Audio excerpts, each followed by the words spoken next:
Okay, today we are going to compare in a head-to-head test the Panasonic RP-HT21 and the Koss KPH7 headphones. And I wanted to get a pair of inexpensive, cheap budget headphones that were actually pretty good in terms of sound quality, at least for the value of what you're paying for them. Both these are inexpensive headphones, and I've had a pair of the RP-H21s in the past, and I really like them. I thought they were really good value.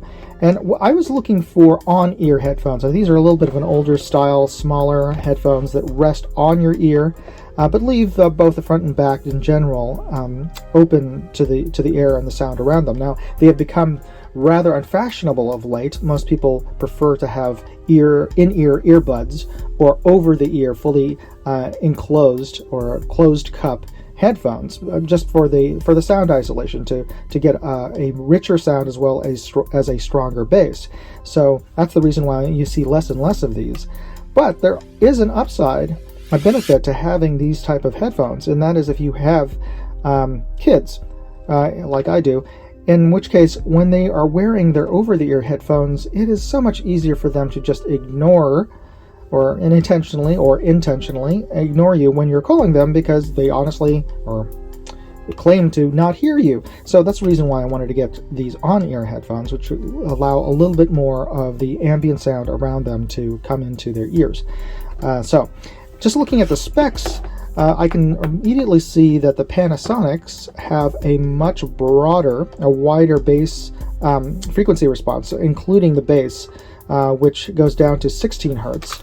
And on the Koss, it only goes down to 80 hertz, and that is a significant difference. So these Panasonics should have a much stronger bass output. And in addition to it, the impedance is only 24 ohms as opposed to 32 ohms on the Koss, which means that in general, given the same amount of output volume, these will be louder than the Koss, but we shall see. Numbers are numbers, but in the end, it's all about what you're hearing. So we're going to test both of these out and see how they perform. Okay, I've had a chance to take both of these out of their annoying clamshell packaging to take a look at them, and let's take a moment to do that. The first thing that struck me, let's start with a Koss here, is the materials and also the weight. The first thing that I noticed when picking these up was, wow, these are amazingly light. Feather light, in fact. So that could be a positive, especially if you're wearing them outdoors. If you're running and you're looking for something very lightweight, this is like almost nothing. But on the downside, on the flip side of that, it also kind of feels a little nothing. It reminds me, in terms of what you're getting, it reminds me of the free headsets you get on an airplane. So that may not necessarily be a good connotation to have for headphones. Now, the other thing is the Koss, the material that the band is made out of is feels like an ABS plastic, which probably these are, but these feel a little bit more like they're nylon. But it may just be due to how they look. This is a glossy plastic, and of course it's a color, and this is a matte black, and part of it is, and it's got a matte finish. Even on the lower part of the arm, which it feels a little shinier. It looks a little shinier and feels smoother than the main ear headband. These two just feel. This one just feels like it's higher quality than these. Now, of course, the proof is in the pudding, and the pudding in this case is the sound. So don't just go by looks. But one other key difference here is that the Kosses, the ear cups, the padding's comparable on both. Perhaps the Koss has a little bit more padding, but notice here the Panasonics have a pivoting ear cup, so that may provide more comfort for a wider variety of heads. And everybody's heads are shaped differently, and so are their ears. So the Panasonics may be a little better in terms of ear seal and head comfort than the Kosses, but that'll really all depend on you. The other thing that is a key difference between the two is the wiring. The cords on the Koss, this is the Koss, this is the Panasonic. If you can see here, the Kosses are like half the thickness the gauge of the wiring is like half the thickness of the Panasonic. The Panasonics definitely have them beat in terms of how thick the wiring is, and then that just thinner wires offer less insulation, and they're also less durable. But again, it'll depend on the sound, so we'll see about that, and that's what we're going to test next. So I'm going to do a sound test, and I know this is a little bit ersatz, but what I'm going to try to do is I'm going to take the lavalier mic that you're listening to me on, and I'm going to put it inside one of the ear cups between my ear and the ear cup, so you can hear roughly, not exactly, what I'm hearing.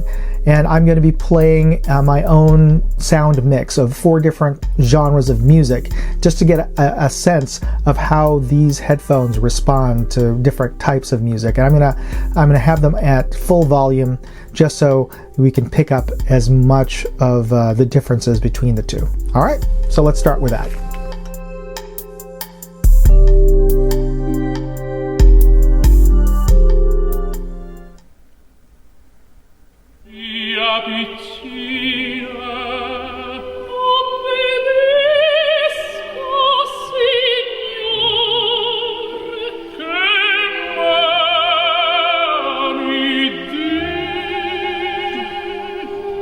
Pretty good. I can really clearly hear their voices, so I feel like it's optimized for the mid-ranges and the human voice very well.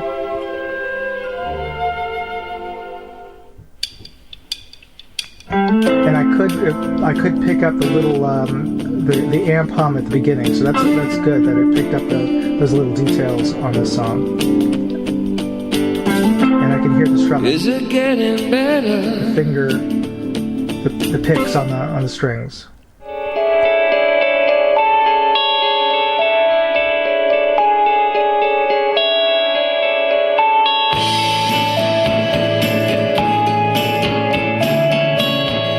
I like this song because it really pushes a bunch of different ranges. Decent bass, not great, but it's not blowing out. Okay, so pretty decent. It feels balanced. So they're not bad headphones. It didn't feel tinny or thin. So I would say these are pretty decent, especially for something that's $625. And I'll post the links so you can see how much I paid for them on Amazon. All right, so let's go to the Panasonics.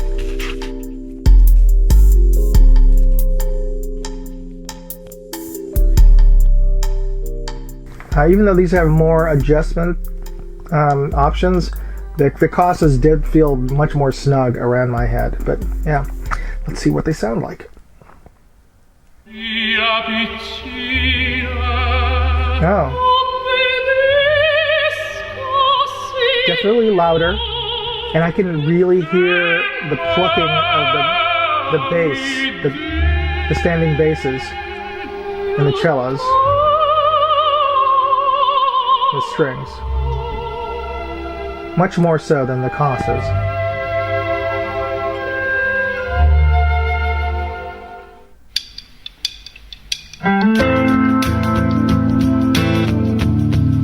And it's just louder overall.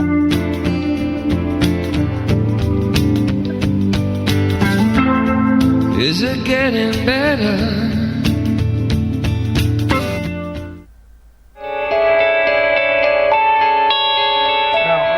Too loud.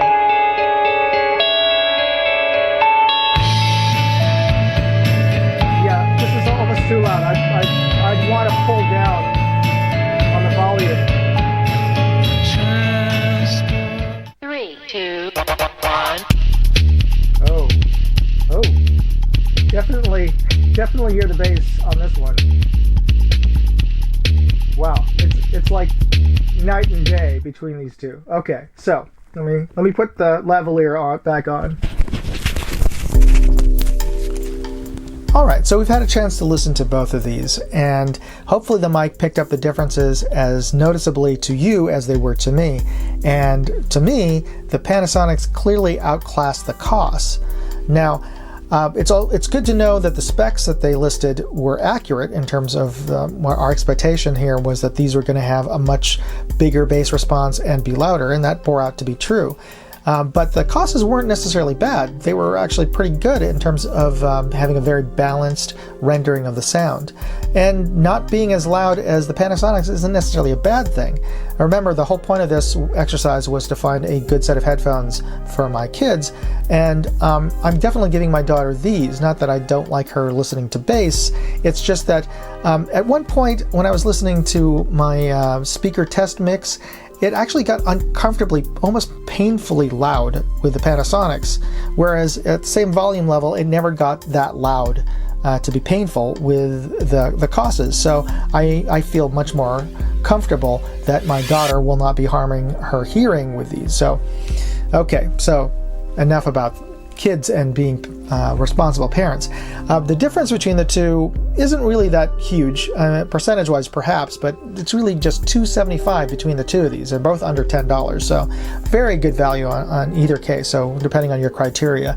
And I'll include a link in the video description for both of these. You can pick them up on Amazon, and if for whatever reason you're on a device that you can't click on links or even get to the video description, don't worry, just go to my website, moondogindustries.com, and I'll have links there. And if you found this review to be helpful and entertaining in any way, please hit that like button and subscribe to my channel if you haven't already, and hit that notification bell because I post up video reviews fairly regularly, so you'll be notified when I post up a new one. And of course, share this with your friends and family. Anyway, thank you for watching. I hope this was helpful. And if you have any other suggestions for other headphones that I should check out, inexpensive ones, please let me know in the comments. Thanks for watching. Moondog out. Hey, if you like this video, please share it on social media. You know, Facebook, forums, MeWe, whatever platform you're on. And if you want to see more videos, check out moondogindustries.com.